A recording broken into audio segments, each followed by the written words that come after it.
নীতিশীল, তারা নেতৃত্ব বোঝে।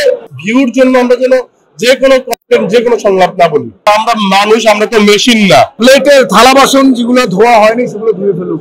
আপনি ধরেন যে একটা দোকান দিলেন, দোকানে সময় দিতে হবে না? আপনি বলেন যে আপনি বিয়ে করছেন কিনা? আলহামদুলিল্লাহ, নির্বাচনের পরিবেশ যেরকম হয়, আমরা বই পুস্তকে যেটা পড়ি, এখানে পরিবেশ তাই উৎসবমুখর পরিবেশ। প্রতিদ্বন্দ্বী আছে, ভোটার আছে, ডেলিগেট আছে, শুভাকাঙ্ক্ষী আছে, বাট কোনো ঝামেলা নাই, কোনো প্রকার গালমন্দ নাই, কোনো প্রকার ঝগড়া নাই। প্রত্যাশার জায়গায় আমি আগে বলেছি, এখনো বলি, যে সমস্ত আমাদের শিল্পী ভাই ও বোনদের কাজ কম, এই কমিটি যেন তাদের কাজের পরিমাণটা একটু নিশ্চিত করে, অন্তত তারা যেন ঢাকা শহরে ভালোভাবে সার্ভাইভ করতে পারে। যেহেতু আমাদের একটা ভোটার লিস্ট আছে, এদের প্রত্যেকের মাসে ন্যূনতম এই পরিমাণ কাজ হবে, এইটা ডিরেক্টর গিল্ডের সাথে যদি আলোচনা করে সমন্বয় করা যায়, এটা হবে সবচেয়ে বড় একটা শিল্পীদের জন্য স্বস্তির জায়গা। আর দ্বিতীয়ত হচ্ছে কন্টেন্টের মানে যেন আমরা শিল্পীরা, শিল্পী সমিতি, কিছু যারা নির্বাচিত আসবে তারা যেন মনোযোগ দেয়, মানে যে ভিউর জন্য আমরা যেন যে কোনো কন্টেন্ট, যে কোনো সংলাপ না বলি। হ্যাঁ, কর্মকাণ্ড অবশ্যই দেখেন, আমরা মানুষ, আমরা তো মেশিন না। মেশিনে আপনি যদি অতিরিক্ত প্রেশার দেন, দেখবেন বিকল হয়, এটা তো মানুষ। আমাদের অনেক শিল্পীদের আমরা দেখেছি যে তারা অকালে মৃত্যুর দিকে ধাবিত হয়েছে। এখন নিশ্চিত, এইটা তো নিশ্চিত যে হায়াত মত সব আল্লাহ নির্ধারণ করে রেখেছেন,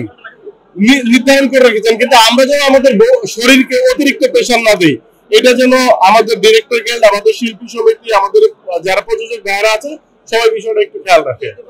আলহামদুলিল্লাহ, অনেক নাটক আসছে, অনেক নাটক সামনে আসবে, অনেক কাজ করছি, কোনটা কখন আসবে এই মুহূর্তে বলতে পারছি না। এরকম একটা ফেস্টিভ মুড, ভালো লাগতেছে, আনন্দ লাগতেছে। আপনারাও আসছেন, আমরাও আসছি, ওভার একটা মিলন মেলা আর কি। যারা জয়ী হবে তাদের কাছে প্রত্যাশা হলো যে ভাই আগের কমিটির যে কাজগুলো করা হয় নাই, আধা কাজ, তাকে যেন পুরো করা হয় আর কি। মানে আমি বলতে চাই যে একটু প্লেটের থালা বাসন যেগুলো ধোয়া হয়নি সেগুলো ধুয়ে ফেলুক, কাজ করুক ভাই। মানে কোনো ওর কাজ, আগের কাজ, পরের কাজে কোনো কিছু নেই। যেই কাজগুলো বাকি আমাদের, সেই কাজগুলো তো কমপ্লিট করা হোক, যেই হোক আর কি। এই আমার কাছে মনে হয় যে আস্তে আস্তে হচ্ছে, হবে, হোক আর কি, সামনে আগাত চাইলে আর কি, একটু একটু করে। কারণ যারা এখানে নির্বাচিত হচ্ছেন বা হবেন, প্রত্যেকে আসলে শিল্পী। তো আমার মনে হয় যে নির্বাচিত হওয়ার পরে ওনারা যেন ভুলে না যান যে ওনাদের যে সমস্যাগুলো, আমাদের যে সমস্যাগুলো, ওগুলো যেন ওনারা ক্লিয়ার করুক আর কি। তবে একটা কথা বলতে চাই, আমি বলতে চাই যে একটা নিয়মের ভিত্তিতে ফেলে দেওয়া উচিত সুবিধা।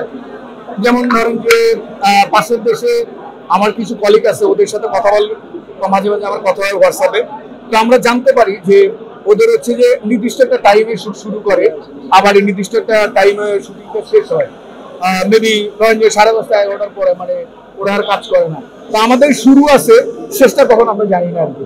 যদি এটা টাইমটা ফিক্সড করা হয়, একটা সময় এটা ছিল একটু কিছুদিনের জন্য আর কি, যে এরপরে আমরা বাসায় এসে পরিবার পরিজনের সাথে কাটানো যেত আর কি সময়।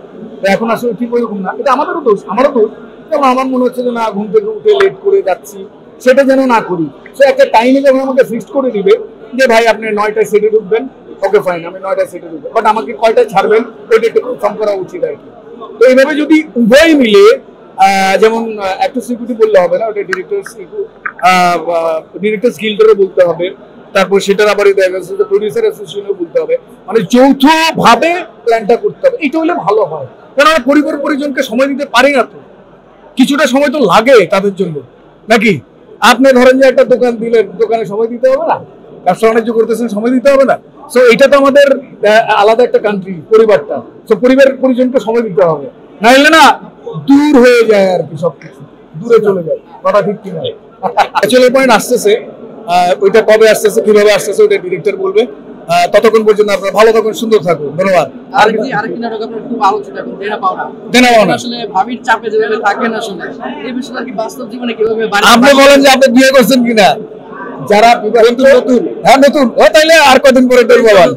এই জিনিসটা হচ্ছে, এটা আসলে মানে সংসার জীবন তো অন্য জিনিস, এটা এক ধরনের প্রেশার তো আসবে। আর আপনি সবাইকে খুশি করতে পারবেন না, পারবেন? সবাইকে আপনি খুশি করতে পারবেন না।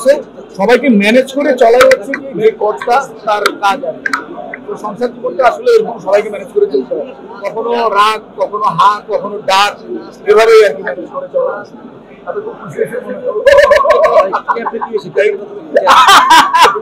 ভাই কিন্তু খুশি হয়েছে খুব, দারুন দারুন। হ্যাঁ যাক ইনশাল্লাহ কাজা করি সময় মতো না পারলে কাজা। আরে ভাই ওটা বলেন না, পুরো পুরো খেয়ে যাবে। ক্যাবটা হয়েছে কি কোনো এক দুপুরে হয়তো খেতে দেরি হলো শুটিং এ, তখন ক্যাবটা খেয়ে ফেলেছি আর কি। নেতৃত্বের প্রতি আমরা আস্থাশীল, তারা গতিশীল, তারা নেতৃত্ব বোঝে, তারা আগামী দিনে আমাদের স্বপ্ন দেখাচ্ছে এবং আমরা বিশ্বাস করি যে শিল্পী যে চিন্তায় বড় হচ্ছে আমরা সেটিকে ওরা যথার্থে প্রয়োগ করবে এবং একটা সুন্দর একটি প্রতিষ্ঠিত শিল্পী সমিতি গড়ে তুলবে। যে শিল্পী সমিতি সম্মান, আত্মমর্যাদা এবং রাষ্ট্রীয় যে অধিকার আমাদের, সেই অধিকারটা তারা অবশ্যই আদায় করে ছাড়বে। শিল্পী কখনো কারো কাছে আবেদন করবে না যে আমি অসুস্থ। শিল্পীর দায়িত্ব রাষ্ট্র নেবে এবং রাষ্ট্রই খুঁজে বের করবে সে অসুস্থ কিনা। আমরা কোনো জায়গায় চাই না শিল্পীকে সহযোগিতা দিয়ে বলবে আমি শিল্পীকে সহযোগিতা করলাম, শিল্পীর দুস্থকে আমি সহযোগিতা করলাম, এরকম কোনো অনাকাঙ্ক্ষিত ঘটনা আগামীতে আমরা দেখতে চাই না। রাষ্ট্র তার দায়িত্ব নেবে শিল্পীকে এবং শিল্পীর মর্যাদা বৃদ্ধি পাবে। এই আশা আকাঙ্ক্ষা এই নির্বাচনের মাধ্যমে ঘটুক, এটা আমি আশা করছি।